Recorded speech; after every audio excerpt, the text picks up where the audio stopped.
trabajando campos muy amplios y de pronto no tenía los fundamentos teóricos muy claros. Y finalmente, pues, si ven en las 4 o 5 ideas que están dentro de los recuadros, el interés por la autonomía en los maestros era como algo que siempre quería, ¿cierto? Algo como de mi interés. Entonces ya cuando recibo un asesor, porque en la universidad nosotros tenemos asesor de tesis a partir del semestre 2, pues ya él me ayuda a comprender que el concepto de autonomía está pues, fundamentado de una manera fuerte desde la filosofía práctica de Immanuel Kant, y por eso entonces se reconoce, vamos, a este autor como fundamento teórico, como fuente teórica, y que define brevemente la autonomía como posibilidad de actuar conforme al deber, y por eso ya el título del proyecto, Kant y la autonomía moral, como ahí estaba como propósito, entonces como fin de la formación de los maestros. Bueno, desde el proyecto se concibe la moral como uno de los aspectos fundamentales del ser humano, que permite demostrar que posee un uso adecuado de su capacidad racional y más que velar por un desarrollo individual, la moral permite el desarrollo de sociedades más justas, sociedades mejores y más respetuosas. Al ser la moral lo que representa un uso adecuado de la razón, tomamos al filósofo Immanuel Kant, el cual expone, ahí en el mapita, que la razón es una facultad humana, ¿sí? Y comienza haciendo un estudio de esta facultad humana desde su dimensión pura, intentando responder preguntas como cuál es la estructura del entendimiento humano, qué y cómo puedo conocer y cuál es el límite de la capacidad humana de conocer. Entonces, dentro de los límites que él identifica en su obra Crítica de la razón pura, pues identifica 3, que son Dios, la libertad y la inmortalidad.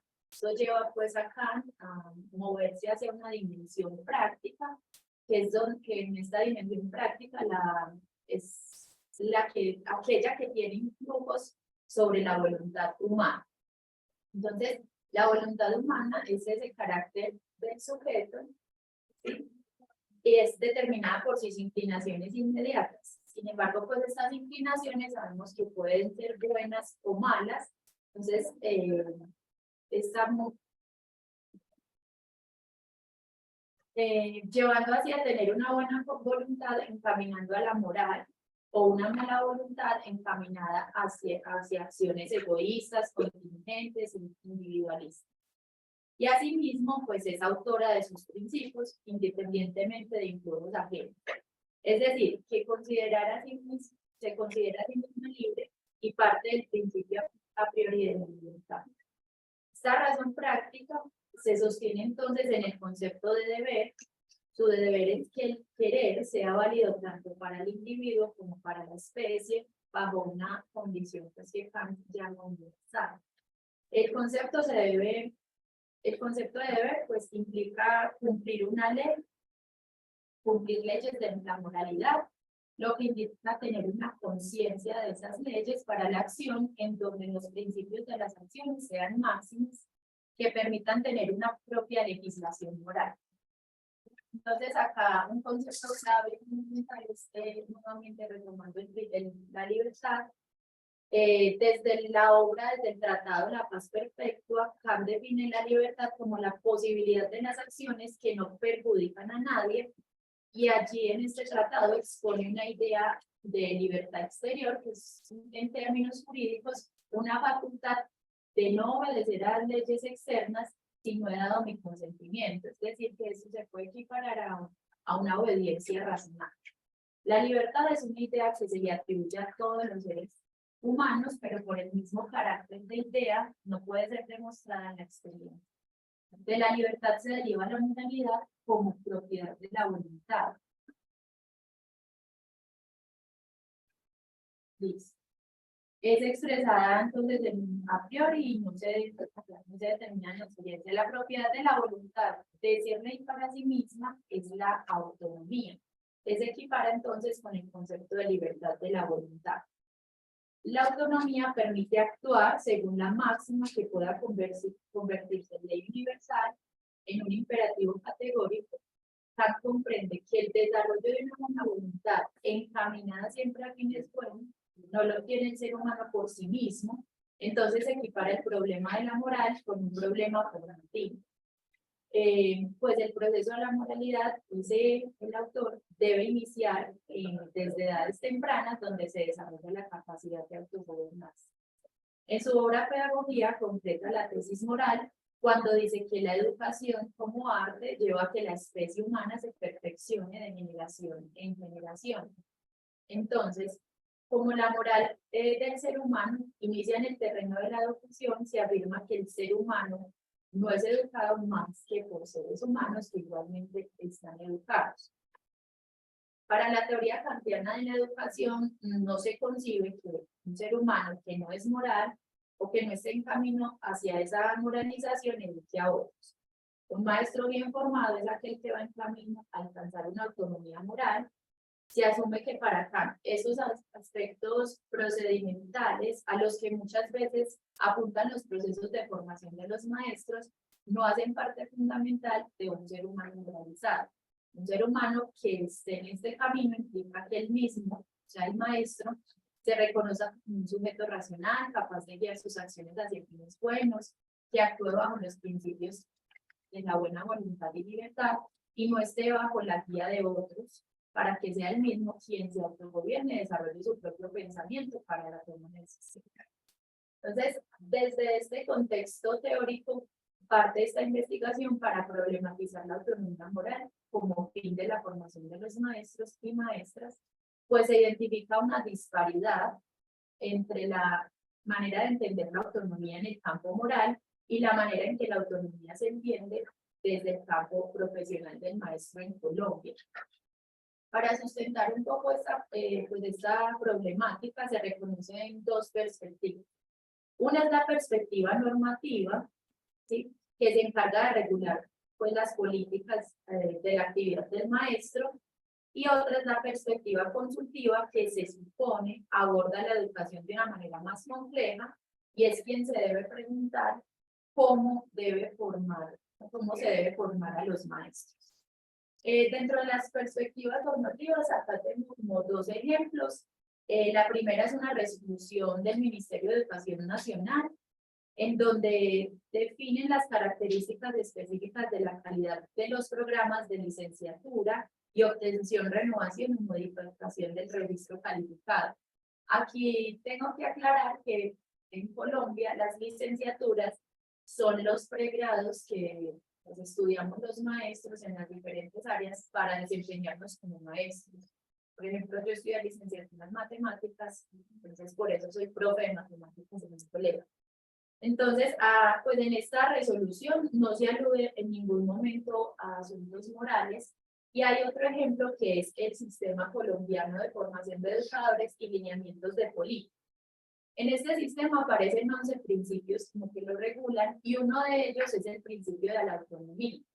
Sin embargo, ellos definen la autonomía como sistema para consolidación de trayectos y rutas para crear currículos, ¿sí? Entonces, ese concepto de autonomía está alejado de su origen filosófico y además es un concepto que apunta simplemente a intereses regulativos o normativos.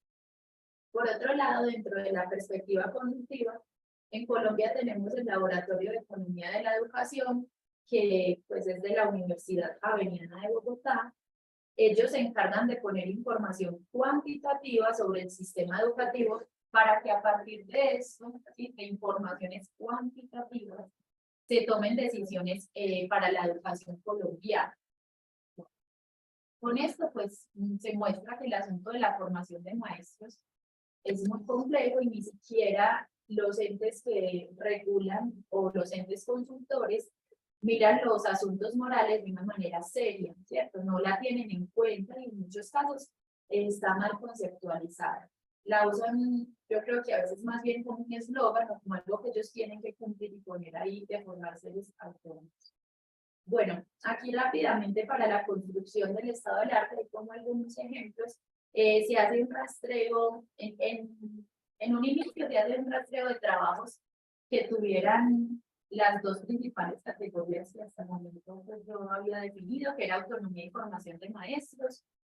Pude evidenciar que la formación de maestros es un tema que se viene investigando hace mucho en Colombia, pero que la autonomía en realidad no ha sido un aspecto relevante, no ha sido un aspecto de interés dentro de estas investigaciones. Pues la autonomía y los asuntos generales, pues hacia donde apuntar. Entonces se vuelve a encontrar el concepto de autonomía, pero de una manera pues, tergiversada. Y en muchos trabajos, digamos que lo definen sin unas bases teóricas sólidas, sino que es como de lo que ellos creen, que pasa mucho de pronto en las investigaciones en Colombia, y no fundamentan bien. Por ejemplo, en muchos casos se leía la autonomía simplemente como ausencia de leyes. Entonces, ahí digamos que había una tensión. Luego, pues, después de esta búsqueda inicial, amplío y separo los ahora tres conceptos y empiezo a buscar trabajos que apunten al maestro, a la formación y a la autonomía.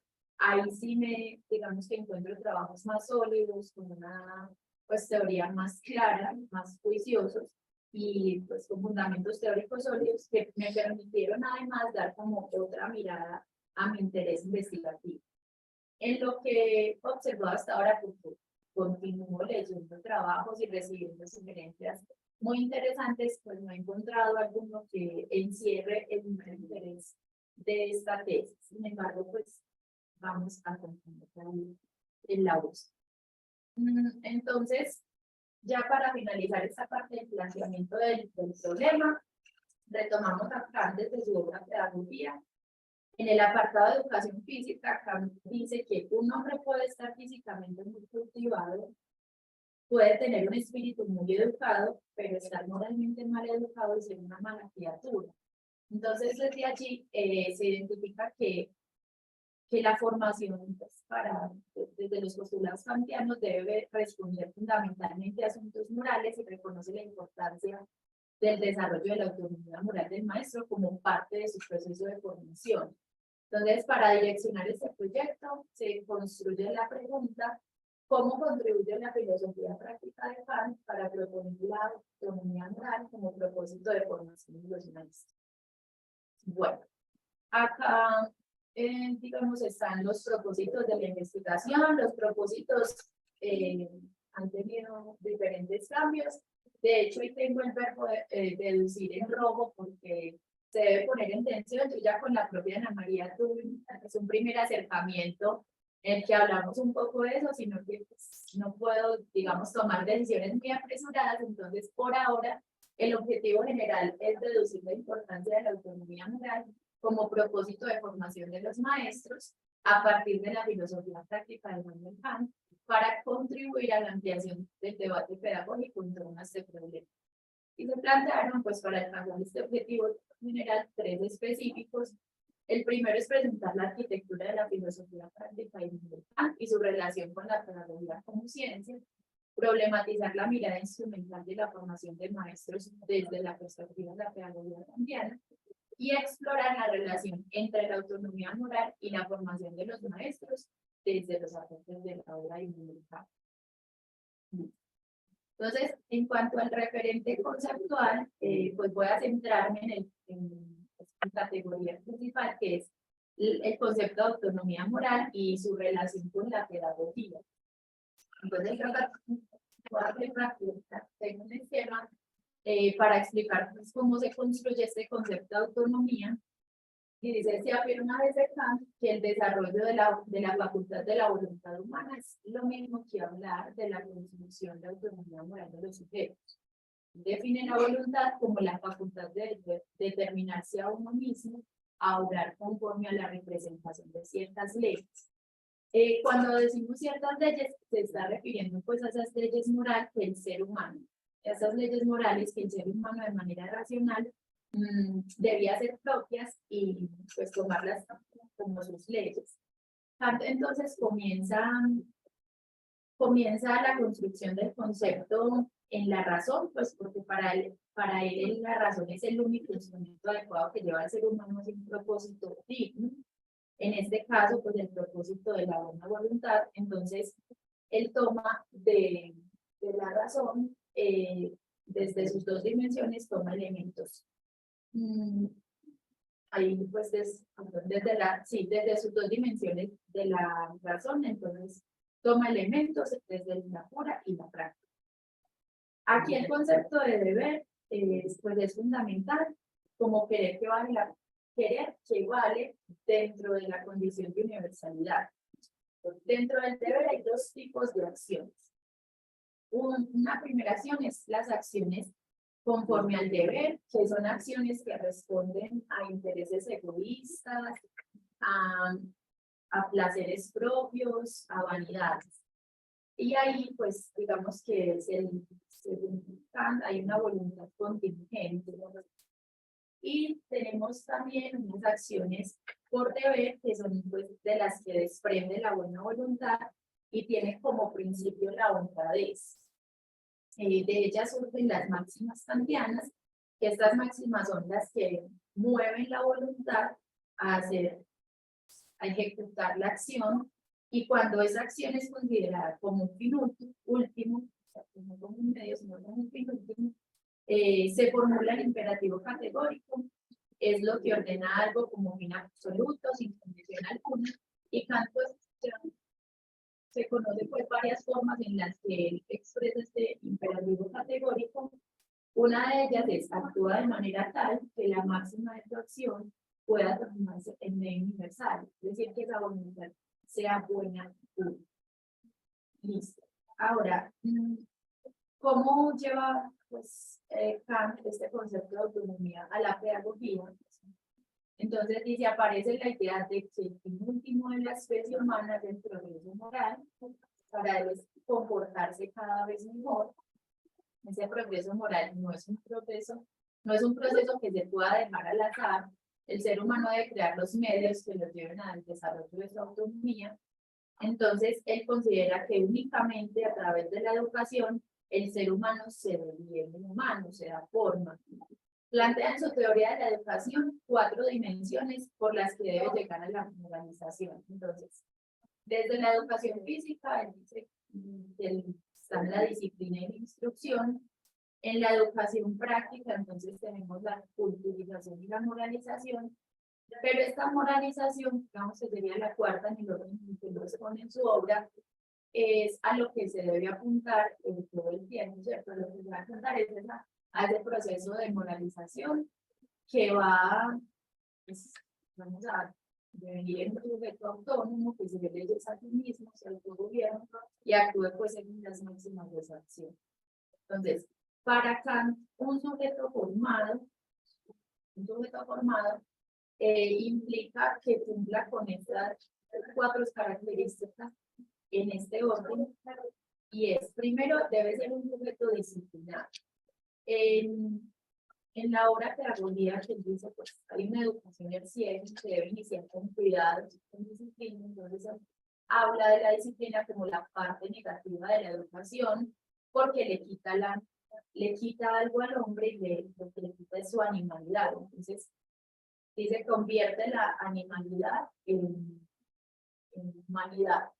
Luego dice, cuando el sujeto, digamos, ya no es tan humano, dice que hay que pasar a un proceso es a culturizarlo. Ahí entran la instrucción y la enseñanza como la parte ahora positiva de la educación, porque le da al hombre saber, le da conocimientos, le da habilidades y competencias, ¿sí?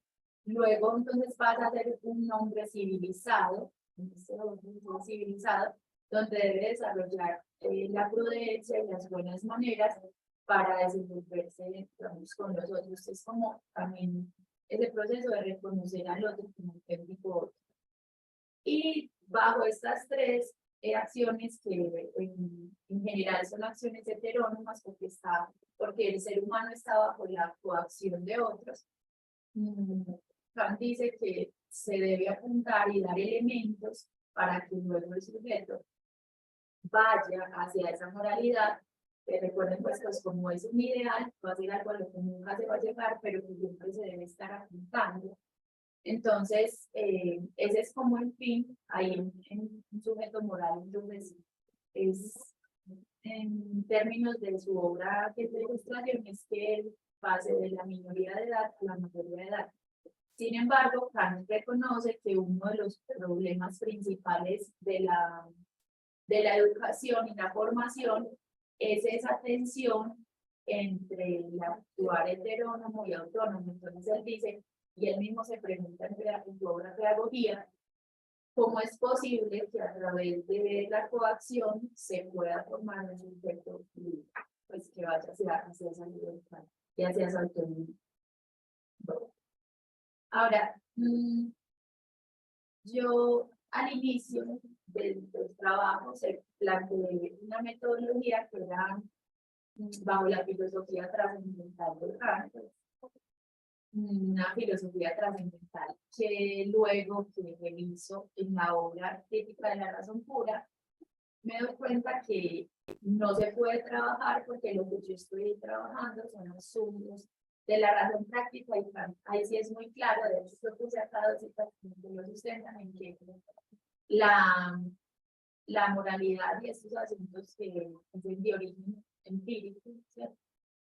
No se pueden trabajar bajo este método y entonces pasamos a se reconfigura, digamos, esta metodología hacia una crítica antropológica. Pues porque así como Kant pues, busca hacer crítica o buscó hacer crítica en sus obras para aportar claridad al conocimiento en general, con este trabajo de investigación, con esta tesis, se busca hacer crítica antropológica enfocando en la autonomía de los maestros, reconociéndolo dentro de la filosofía kantiana que el ser humano posee una voluntad libre que lo lleva a ser autónomo bajo la idea de libertad. Entonces, partiendo de esto, se toma esta filosofía como propedéutica, para realizar una crítica e identificar los límites hacia la autonomía moral. También se hace para reconocer los elementos necesarios que ayuden a dar otras miradas a la formación de los maestros y estén encaminados hacia el desarrollo de la autonomía.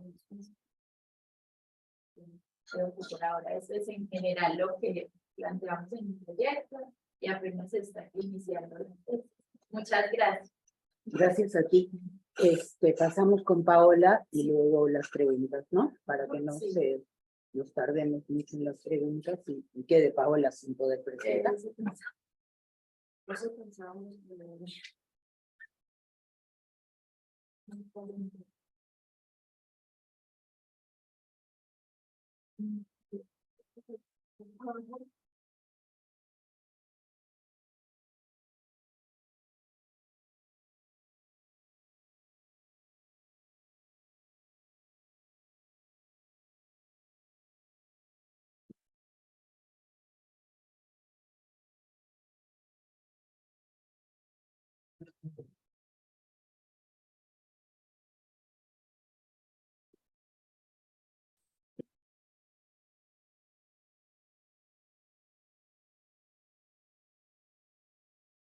Bueno, muy buenas tardes para todos y todas los que nos están escuchando. El proyecto que yo les voy a presentar es un proyecto pues dentro del marco de la pedagogía, pero en realidad son unas preocupaciones filosóficas alrededor de la pedagogía.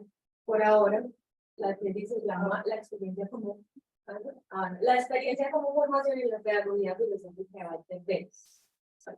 Mi nombre es Paula Cristina Sánchez, yo soy licenciada y magíster en filosofía de la Universidad de Antioquia en Colombia. Soy profe de filosofía, por lo que ya explicó Karina. Los licenciados somos profes. Trabajo también en una escuela rural a las afueras de Medellín. Y actualmente pues, estoy realizando un doctorado en pedagogía en la Universidad Católica de Chile. ¿Por qué un doctorado en pedagogía? Durante los procesos investigativos filosóficos que yo he venido realizando,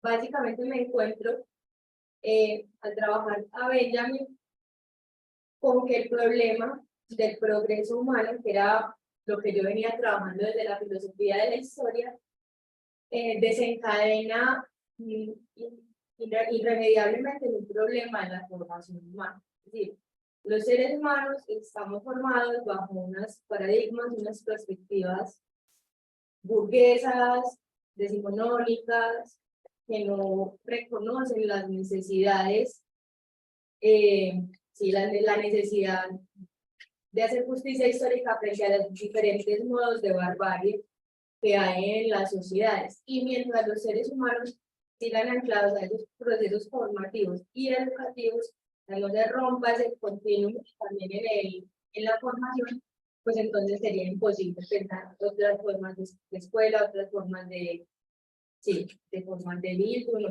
etc. Entonces, de ahí parte la preocupación y por eso me pasé de primaria. Bueno. Básicamente la trayectoria de este proyecto es muy rápida. Yo quería hacer una reconstrucción del concepto de vínculo en la filosofía de Walter Benjamin.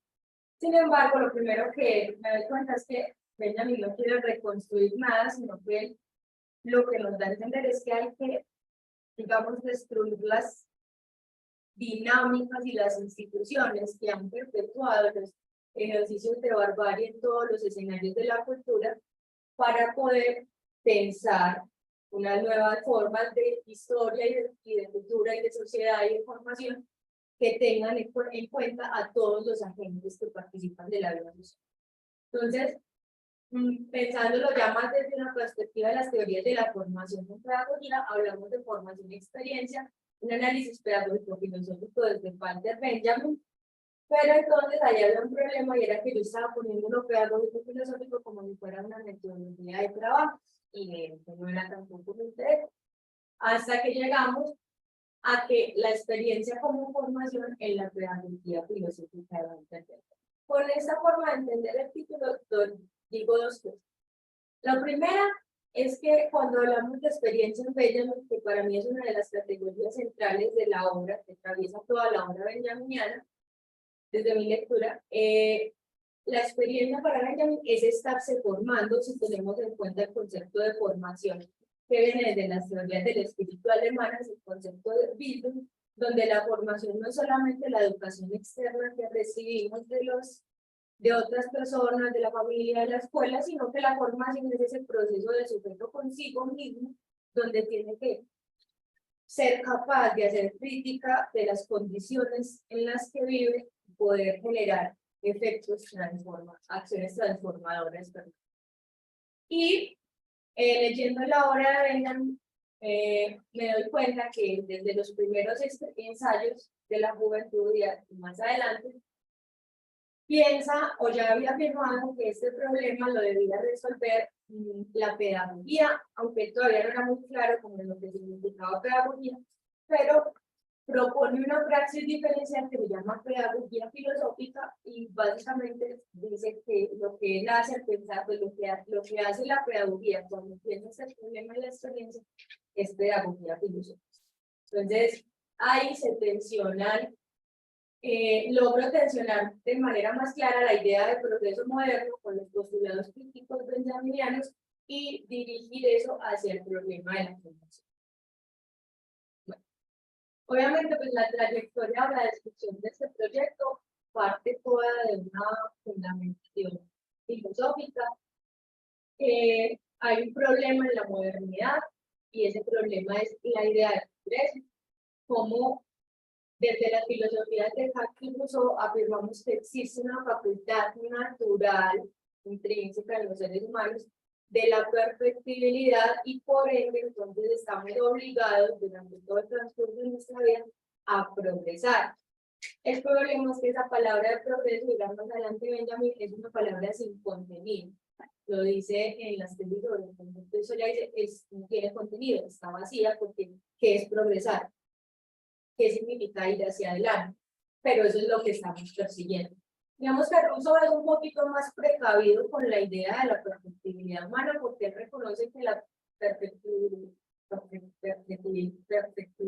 dice, es muy peligrosa porque también desata las capacidades, digamos, de los seres humanos de hacer el mal. Eso lo relata como en en dos de los ensayos principales que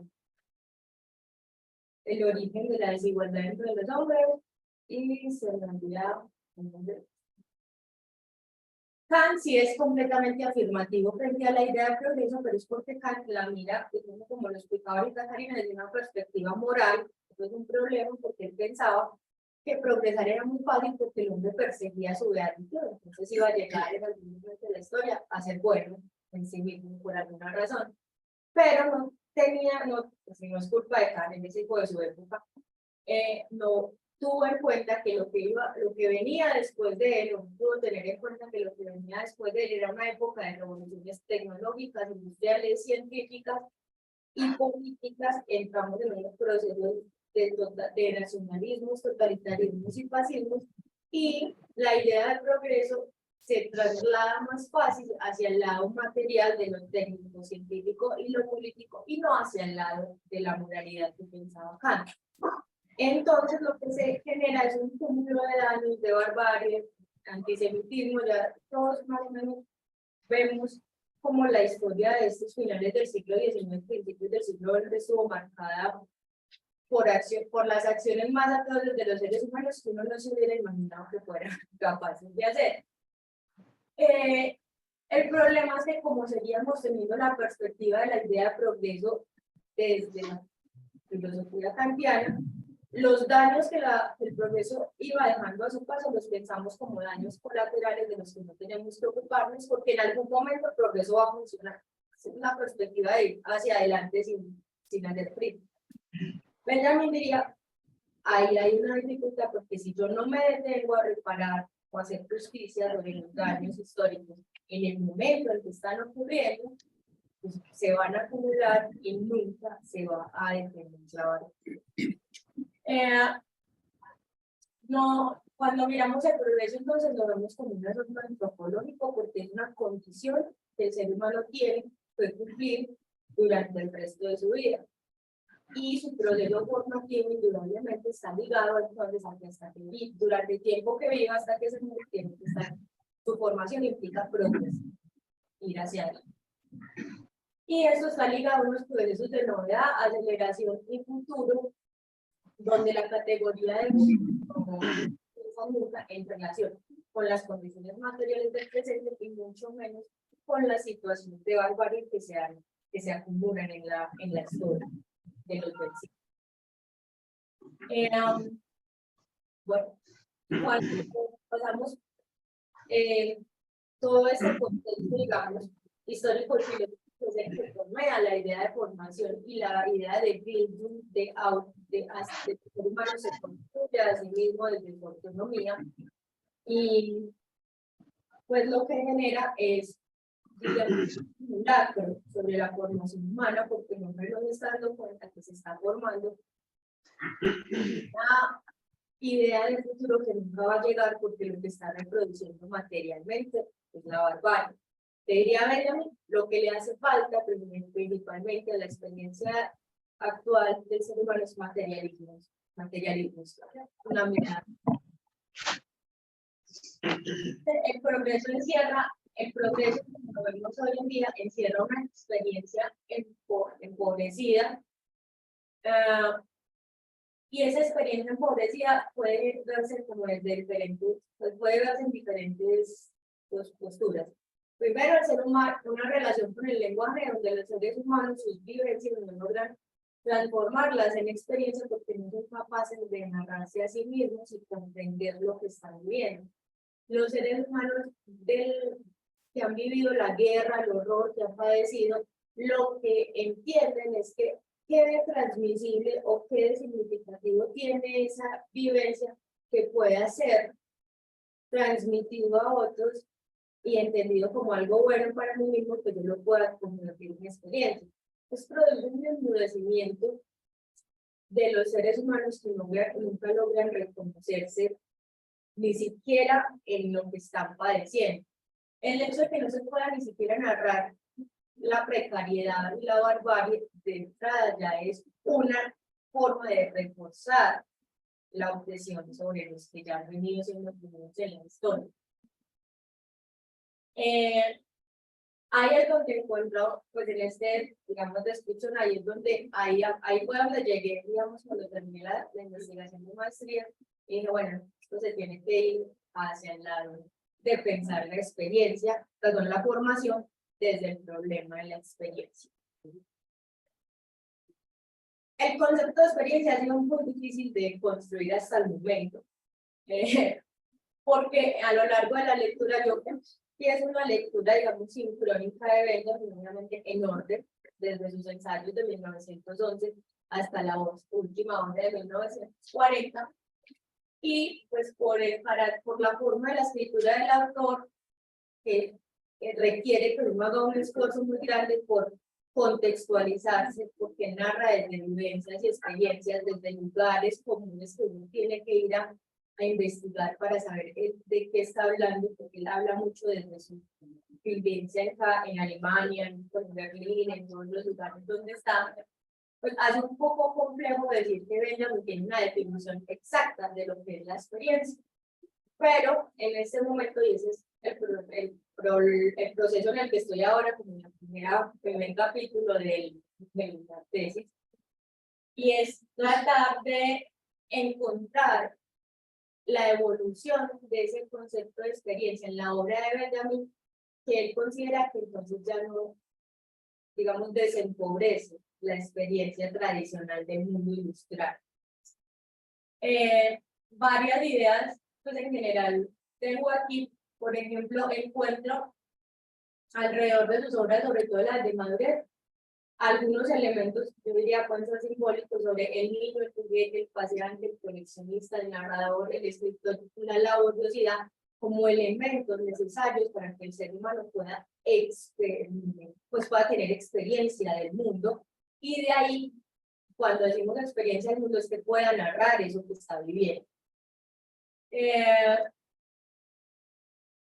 Podría también, en este momento, decir que él también liga mucho el problema, no solo de la narración como algo oral, sino también a la narración desde procesos escritos u otras formas de manifestación del ser humano en el lenguaje, porque Benjamin no limita el lenguaje ni a la escritura ni a la oralidad, sino a las múltiples, se puede pensar desde las múltiples maneras en que el ser humano puede manifestar su existencia.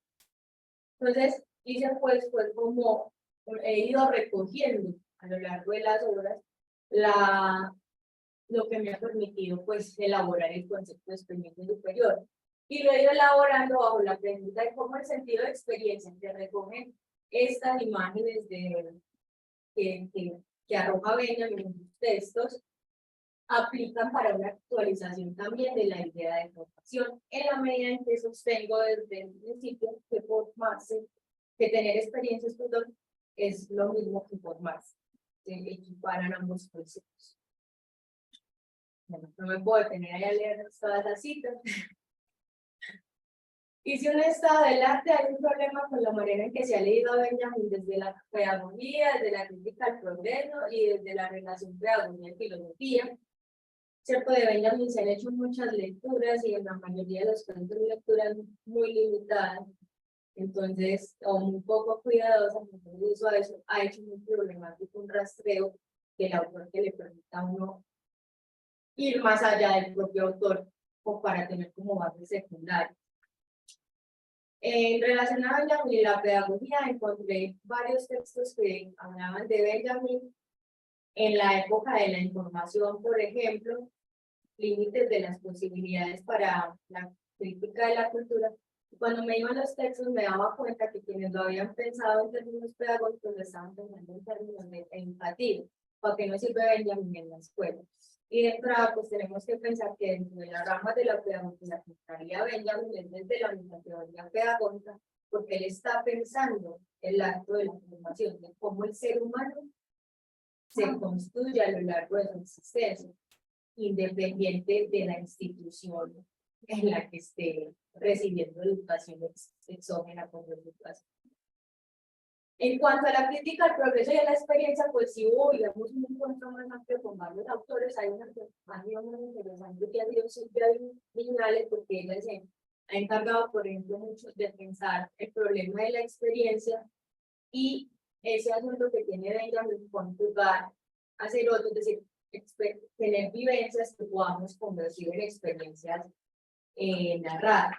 Y algunos trabajos desde grupos pedagógicos de pedagogía, de investigación pedagógica en Colombia, que desde las teorías filosóficas de Walter Benjamin, como el profesor Alexander Icapié, que es el asesor pues, de esta tesis, el director, perdón, de esta tesis, han intentado hacer este puente que yo también estoy haciendo.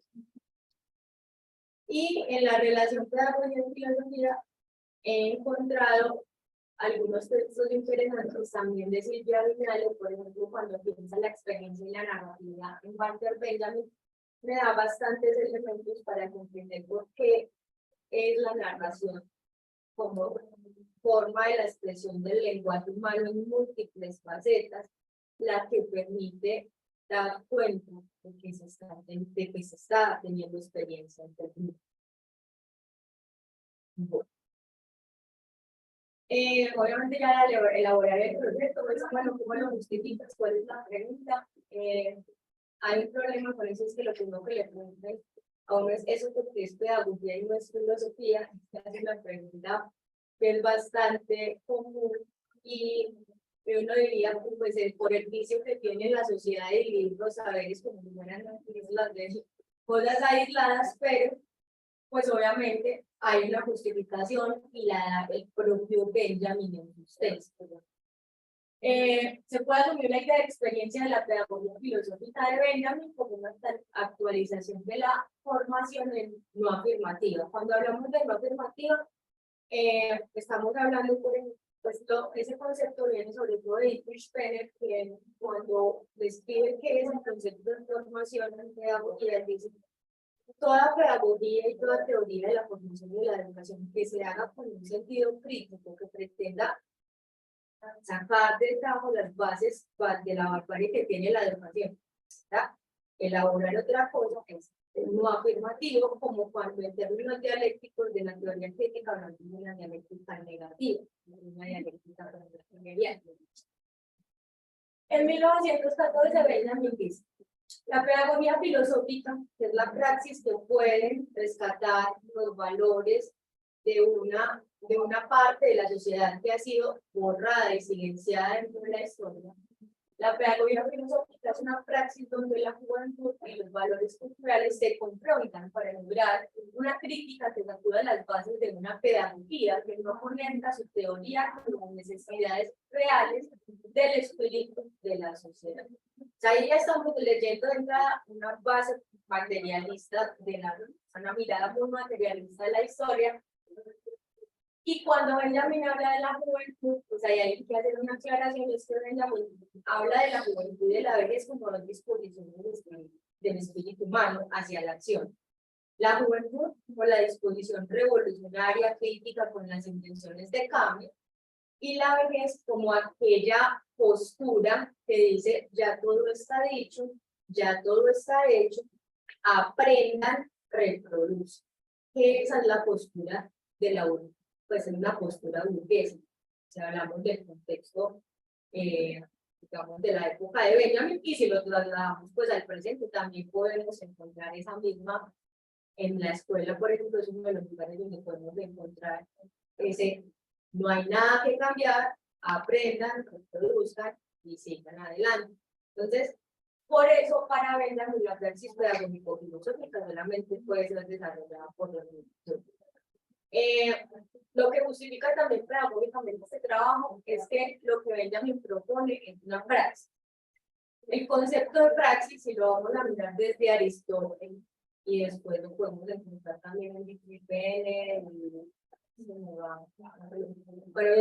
y otros autores, pero sobre todo en Aristóteles, en Aristóteles él dice que es una acción del sujeto sobre sí mismo. Y son acciones que tienen que ser buenas, transformadoras. Y Dietrich Penner lo toma para pensar los problemas educativos y formativos. Dice, no es posible educar y formar si no se hace siempre en términos de praxis, o sea, de acciones constantes, de pensar, que implica teorizar, y generar acciones transformadoras sobre mí mismo o sobre otros seres humanos. Entonces, cuando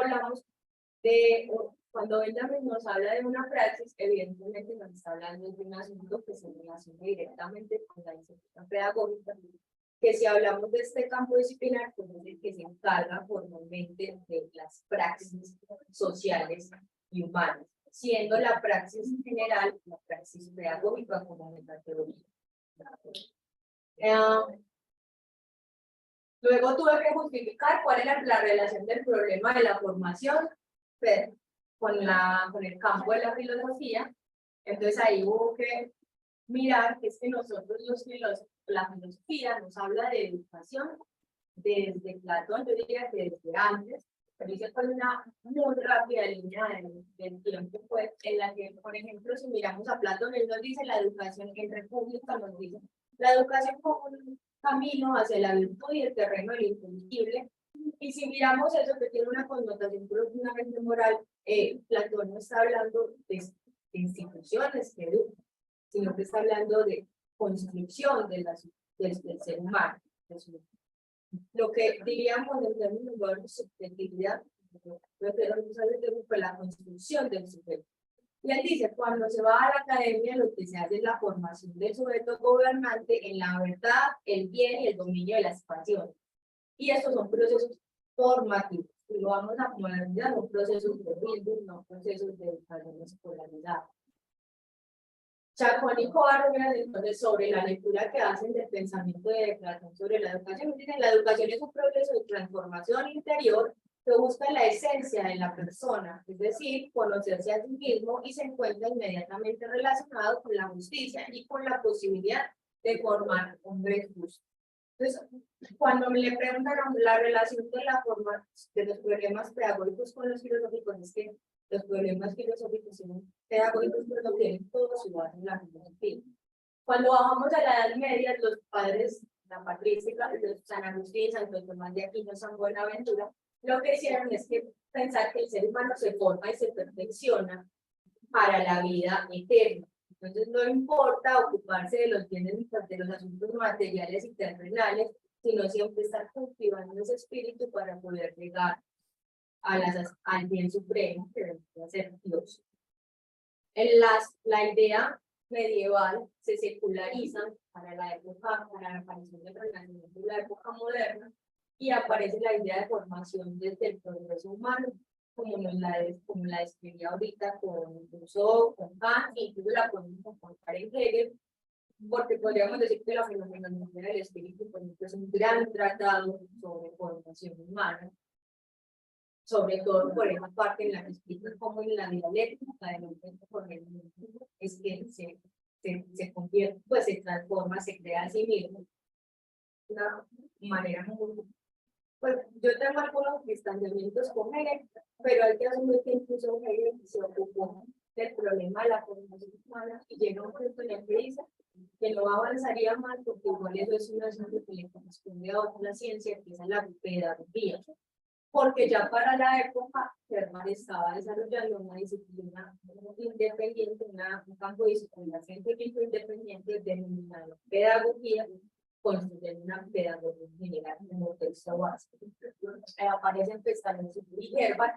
El problema es que estos dos, digamos, precursores de la pedagogía como campo disciplinar científico tienen unas bases profundamente kantianas.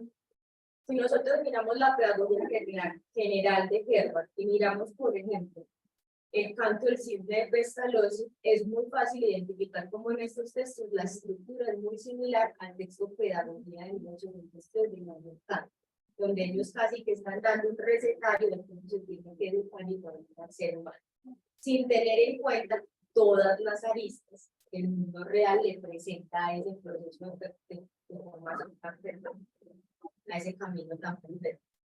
No abandona entonces el pueblo con Pestalozzi y con Herbart, no se abandona la base filosófica, sino que entonces se la toma para poder hablar más profundamente de otros asuntos. Y Herbart curiosamente dice que el método para poder hacer pedagogía es un método es la metafísica, entendiendo la metafísica como Él dice, pues, en un texto que tiene sobre metalítica, dice como ciencia para estudiar la experiencia, ciencia para la comprensión de la experiencia. Porque lo que entiende que Herbart sobre todo es que la educación se da en el campo de la experiencia del ser humano. Vamos a hacer pues ahí un corte y es que pasa toda la ilustración de esta modernidad y llegamos nuevamente al siglo XX y el siglo XX sí está marcado, como les decía ahora, por un proceso de barbarie que obliga a pensar la formación otra vez desde la filosofía y la pedagogía, porque desde Marx, con el materialismo histórico y posteriormente con la creación de la escuela de Frankfurt y la teoría crítica, aparece la pregunta ¿qué es lo que le estamos transmitiendo a las generaciones que llegan? Que esta barbarie cada vez se vuelve más visible y más grande en vez de reducirse, que es básicamente una de las preguntas centrales en varios de los testigos de los autores del pueblo. Bueno, hasta aquí es como toda la parte inicial donde describo y justifico el proyecto de investigación. La tesis y mi pregunta son muy... Pues yo la entiendo como en 3 momentos. Los sujetos viven aceleradamente en la inexperiencia, que ese enmudecimiento es básicamente no tener experiencia. Eso también lo dice, por ejemplo, Agamben en un texto que se llama Infancia e Historia. Ella es la barbarie instaurada a través de discursos filosóficos, políticos y educativos que la acumulan sin reparar. La barbarie se encuentra en la base de todo ideal de formación, ni la pedagogía ni la filosofía han podido construir un concepto de experiencia alejado de ese ideal hasta el momento, diríamos. Entonces, la inexperiencia que cimenta la formación es el enmudecimiento. Fuera del mundo burgués, los vencidos existen en el progreso desde el padecimiento de su precaria condición material, tienen una experiencia de vida empobrecida y traumática. La experiencia y la historia le pertenecen oficialmente al imaginario del vencedor, utilizando pues los términos del Benjamin. Por lo tanto, pensar el problema de la experiencia humana desde la pedagogía filosófica de Benjamin, donde experiencia y formación son 2 categorías que remiten al mismo problema, cómo se forma el ser humano y cómo dar un giro a este proceso para que pueda ocuparse de su situación histórica, constituida por herencias materiales y narrativas cargadas de barbarie. Y en la pregunta que básicamente da pie al objetivo general de la tesis es cómo leer la idea de experiencia cómo leer la idea de experiencia que aparece en la pedagogía filosófica de Walter Benjamin como una actualización de la idea de la formación en clave no afirmativa, pues obviamente siguiendo ya postulados propios de la pedagogía. Y utiliza, la primera pregunta es por qué el verbo leer, y es porque, como he intentado mostrar hasta ahora, el problema de Benjamin es un problema que está muy ligado al lenguaje, a la narratividad y a cómo entendemos y leemos el mundo. Bueno, aquí están como los objetivos. Voy a analizar en primer momento el concepto de experiencia en la obra de Benjamin, que es el paso en el que estoy en este momento. La profe Ana María me hizo ya una cantidad de sugerencias muy buenas para poder construir bien y juiciosamente y recoger bien los elementos que constituyen la idea que Benjamin tiene experiencia a lo largo de su filosofía, que yo en este trabajo sostengo experiencia superior para poder, digamos, en términos terminológicos, separarla del concepto de experiencia burgués tradicional. Lo segundo sería exponer los argumentos que en la obra de Benjamin pueden utilizarse para conservar y actualizar el concepto de experiencia superior como respuesta a la crisis de la modernidad. Y por último, proponer los elementos centrales que a partir del concepto de experiencia superior pueden leerse como teoría de la formación en la pedagogía filosófica de Walter Benjamin. Básicamente, cada uno de estos objetivos representa un capítulo de la tesis. Mi referente conceptual sea en 3 momentos: la posibilidad de la existencia humana encapsulada únicamente por la idea de progreso. Entonces, ¿cómo romper eso? Una formación desde la perspectiva de la ideología del progreso que también debe interrumpirse, y una negación, y entrar en un momento de negación de la experiencia y develar una experiencia superior, de la inexperiencia y develar una experiencia superior en el mundo. Metodológicamente yo le di a mi trabajo un título en la metodología que se llama La narración como lectura,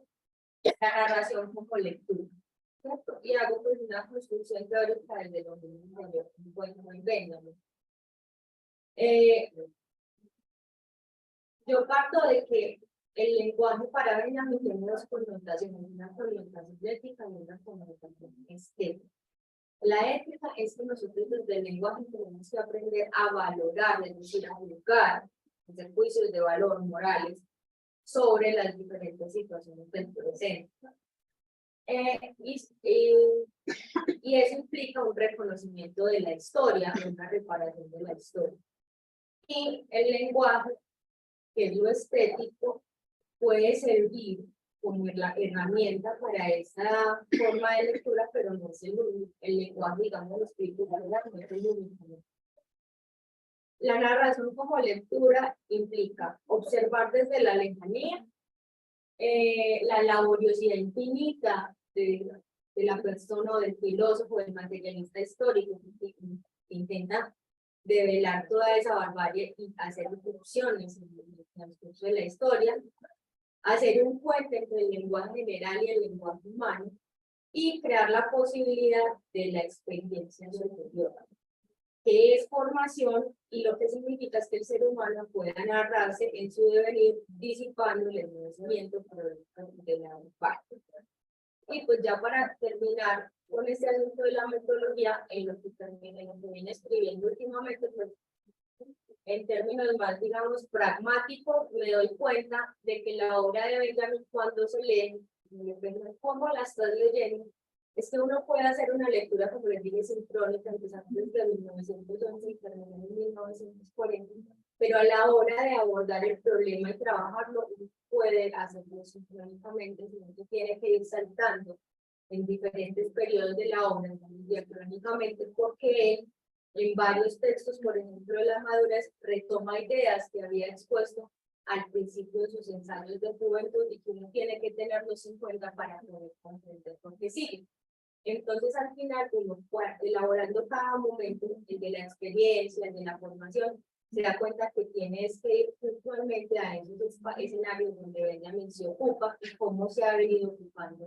Entonces, tenemos una lectura y una escritura sobre Benjamin en esos dos momentos. La primera lectura que ya hice de manera sincrónica y ahora este contraste que me toca estar haciendo para poder elaborar y construir las temáticas que estoy trabajando. Ya. Gracias. Muchas gracias. Si les parece, yo ya hablé con ellas. Igual les voy a enviar una cantidad de comentarios más a partir de esto, pero yo ya tuve esta posibilidad. Entonces, si los demás quieren hacer alguna pregunta. Sí, en un programa la presentación, entonces me pide como una presentación. Bueno, yo soy Karina Gómez Giraldo, soy licenciada en Matemáticas, magíster en Educación de la Universidad Católica de Oriente. Actualmente pues me desempeño como docente del área, de esta área en un colegio de carácter rural y soy candidata a doctora en Pedagogía de la Universidad Católica de Oriente en Colombia. Que no se graba.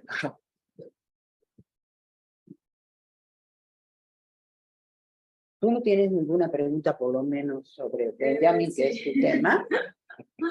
Tengo un par de ideas. Pues en principio me pareció buena, felicitar por empezar por eso.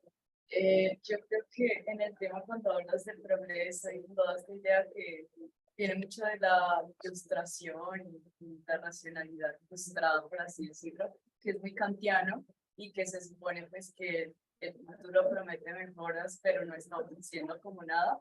Quizás un poco precisar, aunque lo dijiste, pero yo creería que estaría mucho mejor precisar bien qué es eso que le falta acá del concepto de experiencia, porque si no Benjamin dice, ok, yo creo que no podemos reducir la experiencia, digamos, a una cuestión meramente científica y de avances tecnológicos y demás, sino que hay todo un tema, pues que, por ejemplo, Kant dice que la máximo del progreso fue la Revolución Francesa, ¿no? Entonces, precisar quizá un poco eso, y yo creería que también hacer una distinción más precisa de experiencia y vivencia, ¿no? Porque esta experiencia en términos de par, y sobre todo que yo creo que la experiencia en Benjamin tiene mucho que ver con esta idea de la durabilidad, del concepto de duración, ¿no? Porque la experiencia es algo que presenta cierta durabilidad que justamente se distingue de la vivencia y del instantáneo y demás. Entonces, pues haría como más bien esa precisión. Sobre el lenguaje que tú decías que había una parte ética y otra estética, yo creería que lo ético es como un ético político, tal vez, ¿no? Entonces, bueno, no sé, es lo pensaba. Y bueno, eso es algo que de pronto no, me enteré que no pensamos igual ahí, pero para mí la lectura de Benjamin sí es un poco fragmentaria. Tal vez por esta idea de la figura de la constelación en Benjamin, que leer a Benjamin, pues no se puede leer a Benjamin y escribir ni hablar de Benjamin, sino es del mismo modo en que el autor lo hace, ¿no? Con esta lectura tú decías, leemos quizás, o sea, podemos leer los textos de principio a fin, en esa linealidad, por así decirlo, pero el autor justamente en su crítica y demás, pues no se puede hacer con una lectura tan lineal. Entonces yo sí creería que esa idea de constelación, porque leer a Benjamin es como unir puntos, ¿no? Como insertar fichas casi que de rompecabezas. Entonces, para mí sí es como un poco una lectura fragmentaria, pero creería que como puntualizando ya esas ideas y el resto me parece que está muy bien. Muchas gracias a ti. Claro, gracias, Camila. La verdad es que no me interesa, yo tengo de decir, uno puede tomar la obra de principio a fin y leérsela, pero cuando ya va a ir al asunto, olvídese, usted tiene que empezar a mirar realmente desde los diferentes, cómo él se conecta, la constelación es una excelente palabra para decir. No es posible decir, ay, es que ese texto de la mujer, no, tiene una evolución en el pensamiento y uno como lectores tiene que acomodarse a las necesidades de los textos de ella y encontrar esa evolución. Quizás no, yo hablo muy rápido, no me dice, pero No, gracias. Y bueno, con respecto a la presentación, me pareció muy bien, creo que existe algo y es clarificar muchos conceptos, que para mí eso es fundamental, digamos, en mi filosofía. Entonces, eso me pareció como muy interesante, porque nunca había hecho como pensado una lectura de Kant desde la pedagogía. O sea, incluso quizá lo encuentro más como desde Benjamin, pero desde Kant nunca me lo había preguntado. Pero me pareció muy interesante porque creo que los argumentos se sostienen y sobre todo porque creo que es una claridad muy interesante, digamos, en las cosas. Entonces, ya, eso era todo. Muchas gracias. Mientras empiezan sus preguntas, comento algo así muy rápidamente. Primero, Paola, porque lo tengo aquí, y antes de dar vuelta a la página con Karina. En un momento dado de tu exposición, esto lo habíamos platicado, pero déjame ser breve.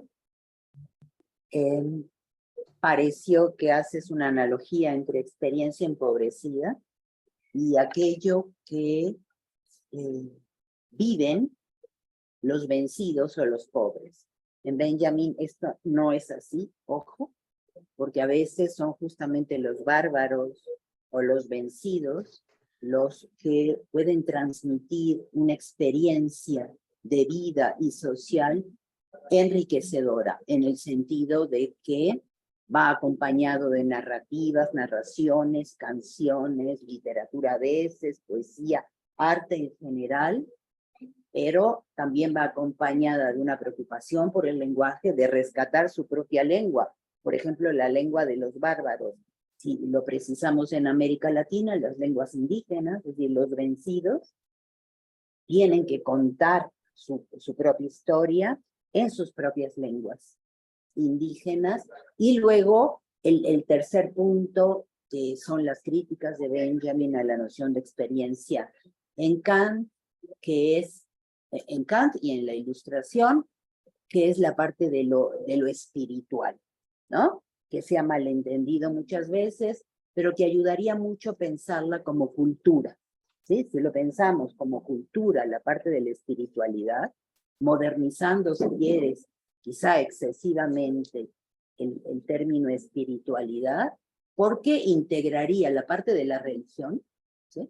Sin duda, pero integraría también la parte de la cultura o de las diferentes culturas. Entonces, nada más esa precisión, que no parezca que los pobres, porque han sido enmudecidos, tienen una experiencia empobrecida. A veces el enmudecimiento no está ahí, está en las clases dirigentes, está en la burguesía, ¿no? Que no pueden contar su propia experiencia, sino a través de mitos, por ejemplo, sin sustento, cosas por el estilo. Entonces yo te diría, ten cuidado con eso.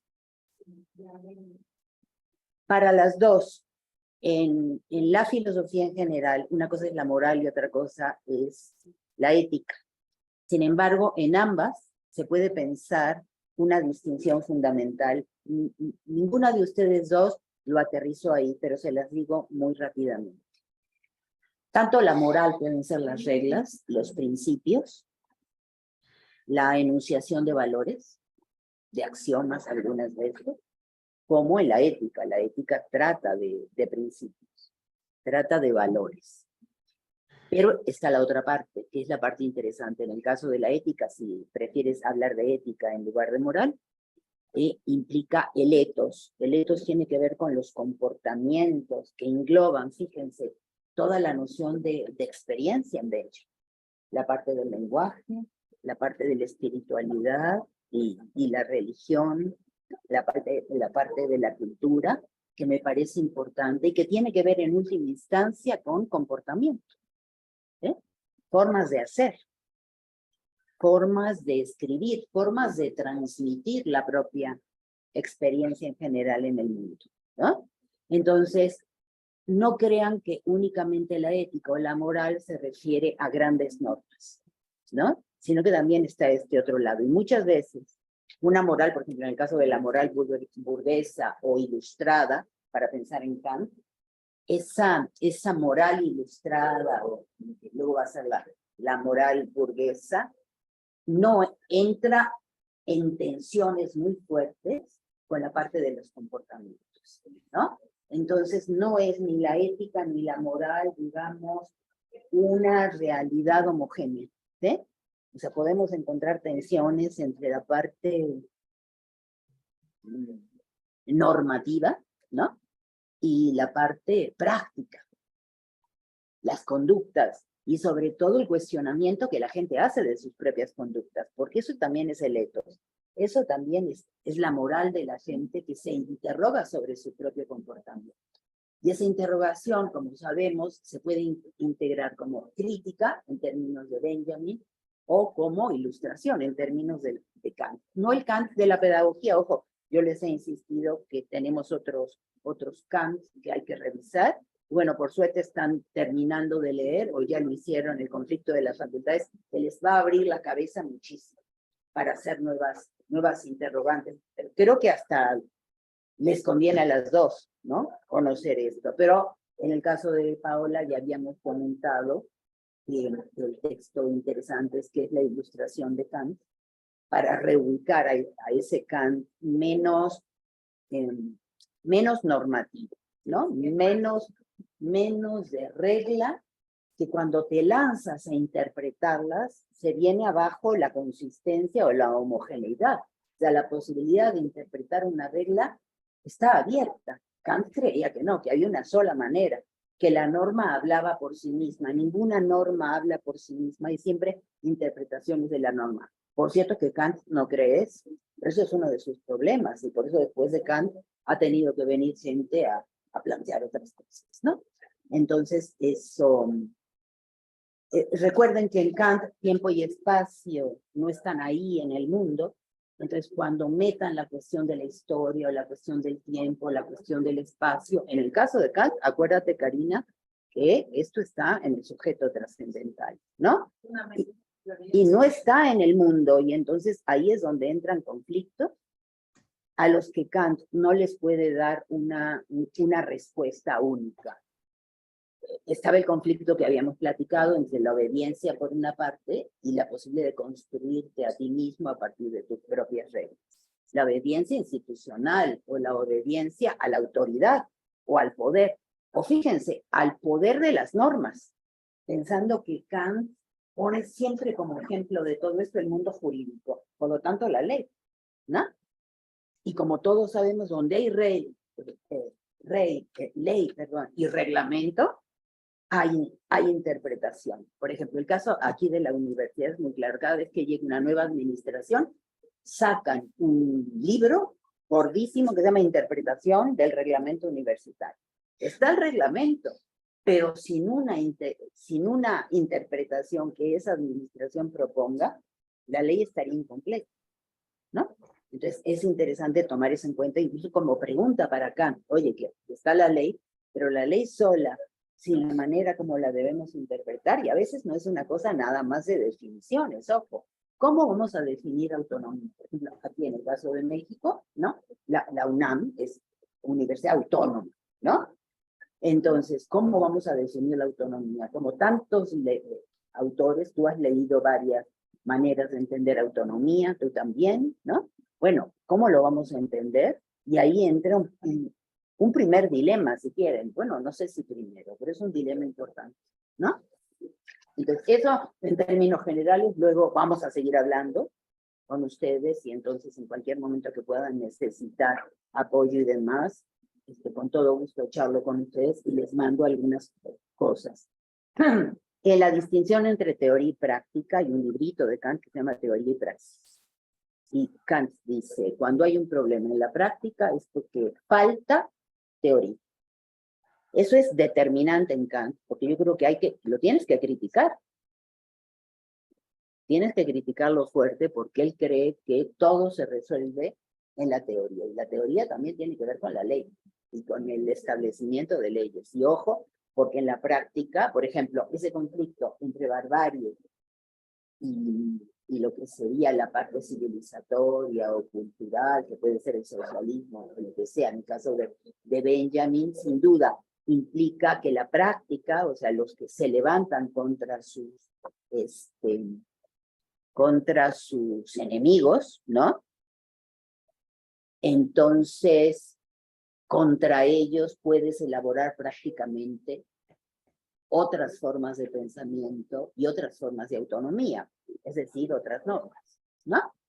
Entonces, no solo está del lado de la teoría, como creía Kant. Por eso ese librito que es pequeñito, Teoría y Praxis, es un libro pequeñito, pero insiste en esto. Por supuesto que hay maneras de meterse más profundamente buscando otras cuestiones en esta oposición antagónica de Kant, que eso es lo que le lleva a problemas, que les ponga como antagónicas la práctica y la teoría. Y sobre todo la práctica como absolutamente derivada de la teoría, ¿no? Entonces, hay un problema práctico, esto no funciona, vete a la teoría porque no está funcionando.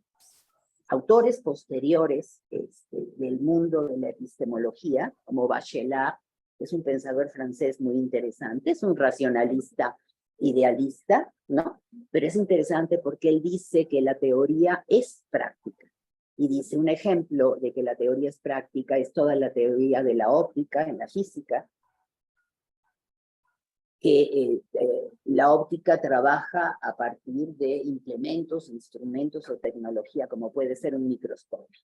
El microscopio es, dice Bachelard, teoría aplicada, es práctica. Entonces esa oposición que hace que la práctica siempre sea secundaria de Kant aparece en Bachelard, al contrario, ¿no? Como aquello que toda teoría tiene que revisar con cuidado porque hay teoría. Entonces, como que acaba la distinción, merece la pena criticarlo también quizá, pero es interesante que diga todo lo que creemos que es técnica, todo lo que creemos que es aplicación, todo lo que creemos que es práctica, es teoría también, pero teoría materializada, ¿no? Él utiliza ese término, es teoría materializada. Entonces, les podría servir, ¿no? Les recuerdo lo que habíamos platicado, la insociable sociabilidad, que no se puede responder de una manera fácil.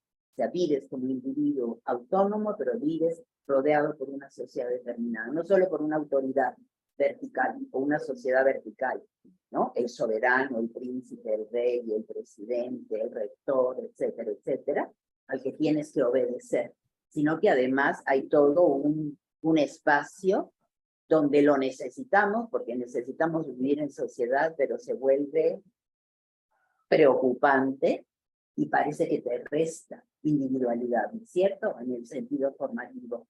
Pero esto no es algo que Kant pueda resolver. De hecho, él intentará decir, hay que hacer más teorías sobre esto. Y él lo deja únicamente como un concepto problemático, insociable sociabilidad. Es decir, toda sociabilidad es todo lo contrario de la sociabilidad, ¿no?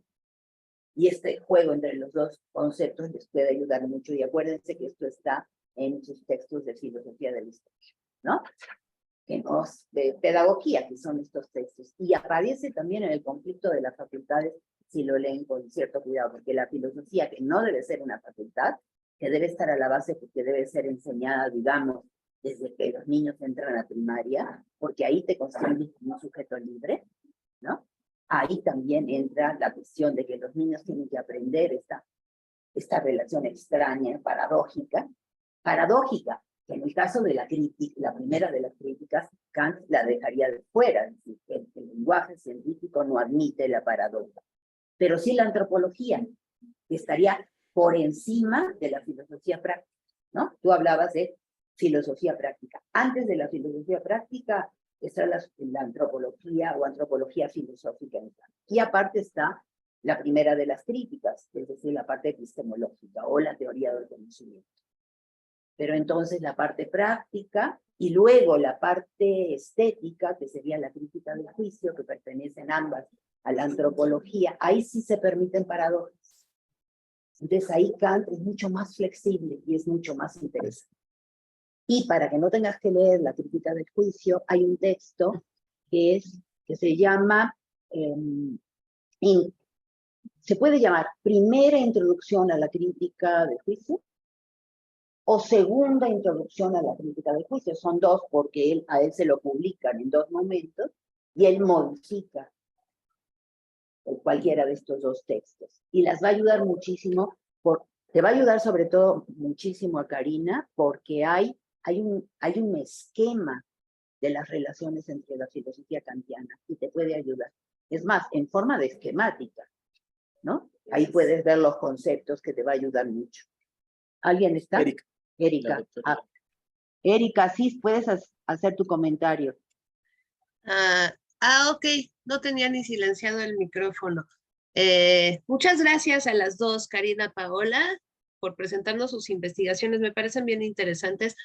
Me parece especialmente importante que estén pensando esto a partir de su propia práctica pedagógica, además de importante, ¿no?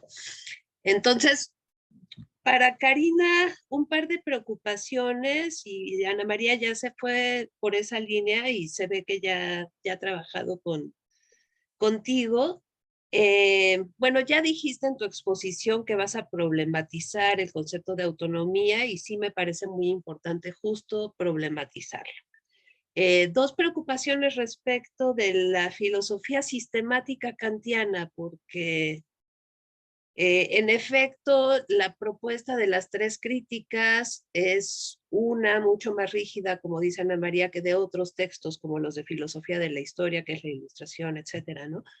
Entonces, la primera tiene que ver, y ahí hay una crítica de Benjamin a Kant importante, y por cierto, a partir del concepto de experiencia en uno de los textos, con que estas determinaciones que se presentan como formales, determinaciones morales del juicio, etcétera, son independientes de determinaciones culturales, vamos a llamarlas así para decirlo en general, políticas históricas, etcétera, ¿no? Entonces yo pregunto si conviene pensar en este contexto contemporáneo latinoamericano, etcétera, en la importancia de la ética, si se quiere, ¿no? Y de la ética o de la moral y de la enseñanza independientemente de estas determinaciones específicas. Esa es una primera preocupación grande, ¿no? Muy general. Una segunda también, y es que en general la teoría crítica que hemos nosotras trabajado mucho, y la teoría crítica de los discursos y los feminismos contemporáneos y los feminismos decoloniales han puesto atención en una figura del ser humano que yo veo que ustedes dos dan por no problemática, pues, ¿no? Una figura del ser humano asociada a la figura del sujeto moderno. Específicamente, este sí lo pone en cuestión Benjamin Kant, por su parte, es uno de quienes lo determinan de una manera fuerte, que diciéndose formal, el sujeto del conocimiento, el sujeto del campo de la praxis, pues en las críticas, el sujeto del juicio, se determina como un sujeto masculino, por una parte, como opuesto a los otros vivientes, y tú decías algo en tu exposición a propósito de eso, Karina, o sea, de la necesidad de lidiar con la animalidad propia del ser humano, y además blanco, con todos sus efectos excluyentes y violentos, ¿no? Coloniales. Entonces, esa es una preocupación mía, pues, pero creo que, pues, que merece la pena ser tomada en cuenta. Entonces, lo dejo allí, ¿no? Sí se escucha porque no las estoy viendo. Sí, sí te escucho. Ok. Entonces serían esas dos preocupaciones grandes, ¿no? Creo que las investigaciones de las dos van muy bien de cualquier manera. Para Paola, una sugerencia. Me da la impresión de que quieres buscar una sola determinación del concepto de experiencia en Benjamin. Yo he encontrado varias en los distintos textos, ¿no? Vaya, no leer a Benjamin como autor, un poco como si siempre hubiera planteado lo mismo y siempre hubiera problematizado lo mismo en los distintos textos, creo yo que va elaborando distintas determinaciones de la experiencia.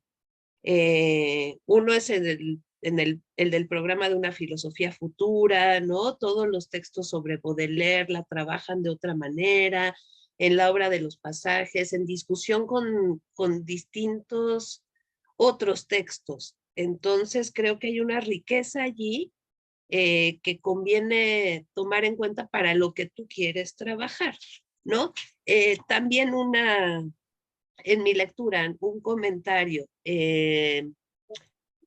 La importancia de una experiencia transmisible en Benjamin no solo consiste en la capacidad de narrar, sino en la capacidad de apropiarse de la experiencia de los demás. O si lo dijéramos en términos generales, pues de la posibilidad de hacer una experiencia colectiva y no la experiencia individual de un sujeto, ¿no? Por eso digo que en Benjamin hay una crítica a este concepto del sujeto como un sujeto aislado también, ¿no?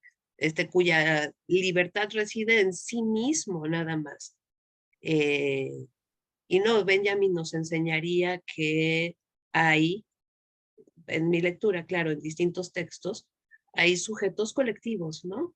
Y el enriquecimiento de la experiencia tendría que ver con esta posibilidad de colectivizarla, creo. Entonces, bueno, en los distintos textos aparecen como sugerencias, creo, que se podrían ir tomando, ¿no? Para distintas determinaciones del concepto de experiencia. Y ya, eso es todo. Muchas gracias. Espera, porque Karina no pudo. Hola, no oigo, se corta un poco. A ver. Que si de pronto me podría repetir, por favor, la primera sugerencia, porque no pude escucharla bien. La segunda sí. Ajá. La primera es analizar cómo en el planteamiento kantiano y en los distintos textos la autonomía moral se plantea como independiente de determinaciones lingüísticas, culturales, políticas e históricas. Y si esto se puede hacer, ¿no? Sobre todo pensando en la práctica pedagógica. Para formularlo así muy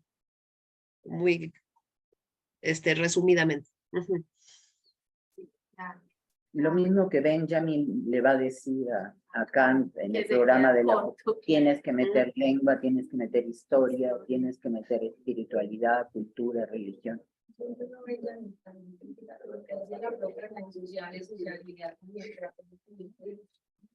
El hombre burgués vive en una contradicción insalvable, como le hacen una exigencia ética e ilustración, pero lo tienen psicológicamente como necesitado. Entonces, esas dos cosas siempre como que se pueden... Eso, introducir la tensionalidad.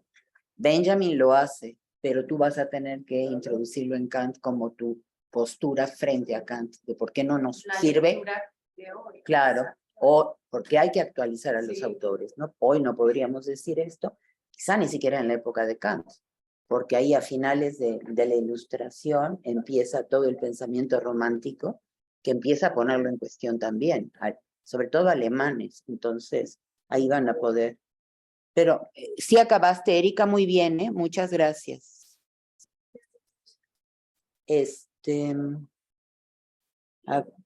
Una cuestión en Kant, en tu esquema de no animalidad. Para Kant, como ilustrado, animalidad equivale a no libertad, porque la libertad solo es humana. Esto quiere decir que escapar a la animalidad es poder ser libre.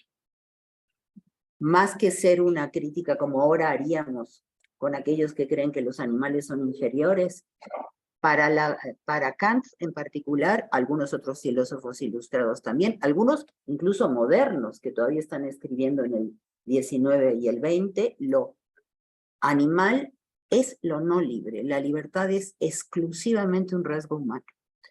Y por eso dicen hay que liberarse de la animalidad. No porque consideren a los animales inferiores, sino determinados, muy a la manera cartesiana. Son pura res extensa, ¿no? Y si queremos liberarnos de nuestra animalidad, tenemos que pasar a la toma de decisiones como seres humanos libres. O como bien dice Erika, ¿no? Como hombres, viriles, machos libres, porque para ellos, para Kant, las mujeres no están en esta tesitura, ¿no? Y aquí estamos curando. Bueno, está Javier y está Alejandro. Entonces, Se hace, si no que la apropiación del saber desde pues, actualmente. Y más desde la filosofía, porque siento que la filosofía desde el inicio es una disciplina muy masculina. Pero yo pienso que lo que hemos hecho mucho las mujeres al entrar campo en la filosofía, sobre todo limpiar los conceptos. El concepto como tal, la palabra autonomía como tal, si uno la limpia de toda esa carga y toda esa perspectiva de machista y arcaica, uno encontraría. Yo diría que también los coloniados nos pueden decir algo, pero lo que hay que hacer es censurar.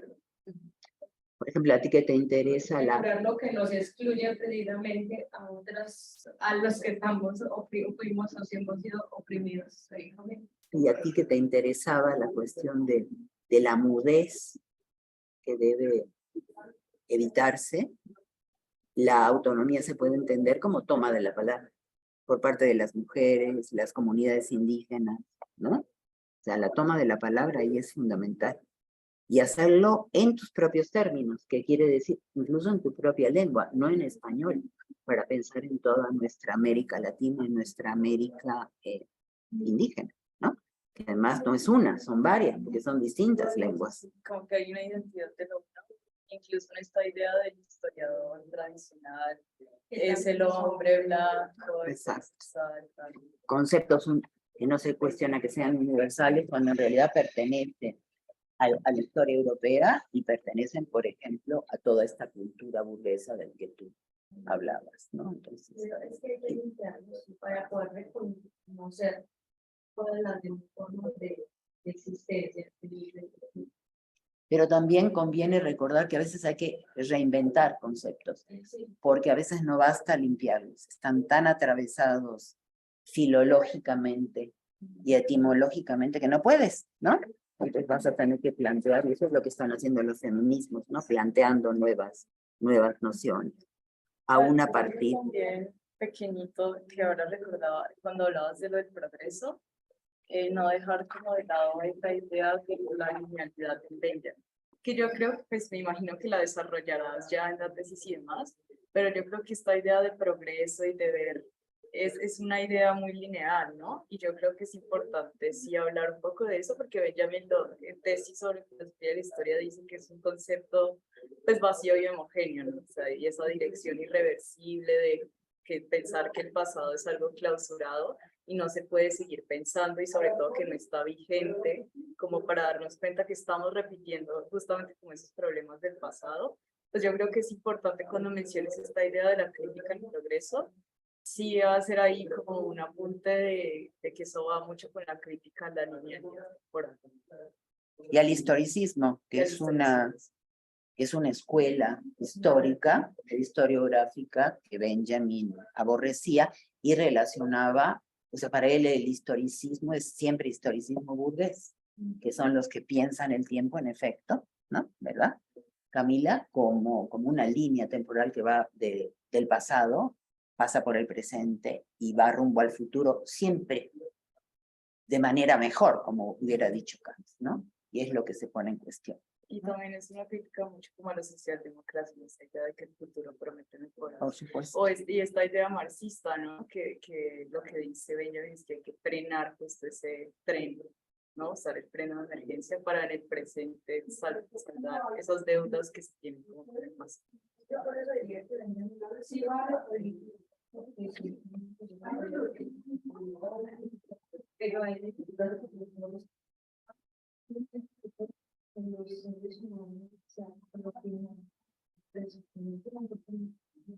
políticamente, como lo llevó Marx, mira que imagino que en realidad terminó como una transposición de poder, pensar como en el modo.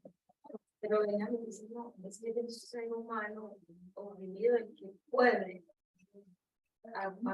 parar esa linealidad. El término es la tradición de los oprimidos. Yo creo que eso es importante porque solo en textos muy de juventud habla del género humano. Luego lo deja y empieza a hablar a partir de los oprimidos. Y lo único que tendrías que agregar tú es oprimidas. Oprimidos, oprimidos, y oprimidas y oprimides, o como sea, pero integrar esto. Hay también un término benjaminiano que puede ayudar, él utiliza sobre todo en la parte de la crítica cultural, y que tú hablarías de la distancia, tomar distancia, y él utiliza un término precioso, que es la idea de estos amigos que son distintos a nosotros, pero que tienen la obligatoriedad de la crítica, ¿no? Son los únicos que, porque son amigos y se establece una relación de amistad, pero son amigos distantes, ¿no? Entonces son amigos que desde fuera nos pueden señalar todos los problemas teóricos, políticos y demás. Entonces, este llamado a la amistad es un llamado interesante, es un llamado individual, pero también revolucionario colectivo, ¿no?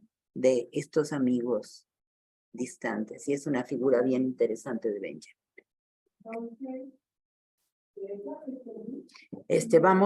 Vamos a cerrar porque tenemos que cerrar la sesión. Les agradecemos a quienes nos han escuchado y por supuesto a Paola y a Karina por estar aquí, por presentarnos esto, y por supuesto decirles que seguimos en contacto y si se llega a generar otro viaje y demás, aquí estamos. Muchas gracias a ustedes por abrirnos el espacio y escucharnos y los comentarios tan interesantes. Y además, otras formas de mirar estos problemas. Si les queda alguna duda o eso, con todo gusto nos escriben y podemos establecer también una conversación por escrito con ustedes, ¿no? Estén muy bien, gracias. Gracias. Gracias, Erika. Gracias, chao. Bye. Ya estaba Enrique, recién lo acabo de ver. Ay, Natalia también. Y Mari Nos Carmen. vemos. Y Mariana. Ah, qué bueno. Que fuimos más